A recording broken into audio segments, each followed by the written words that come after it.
নমস্কার।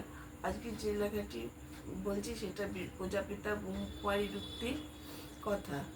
আমরা যখন ক্ষোভের দুঃখে নিজেকে হারিয়ে ফেলি, তখন আমাদের মুখ দিয়ে যা যা কথা বেরোয়, সবসময় যে ভালো কথা বেরোয় এমন নয়, খারাপ কথাও বেরোয়।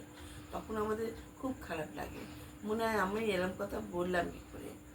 ভালো কথা কথা বাক্যস্খলন খুবই সাংঘাতিক ব্যাপার। যেটা নিজের খারাপ লাগে সেটা বিপরীত ব্যক্তি না জানি কত খারাপ লাগে।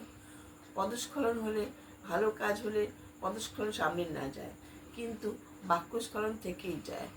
আমরা তখন অন্যের বিপরীত ব্যক্তির কাছে ক্ষমা চাইতে পারি, কিন্তু সেই বিপরীত ব্যক্তি আমার কথাটা নাও ভুলতে পারে এবং আমাদেরও খারাপ লাগাটা থেকেই যায়। কথা এমনই জিনিস যার দ্বারা মানুষ খুন হয়, আবার মানুষ মানুষকে পুজো করে।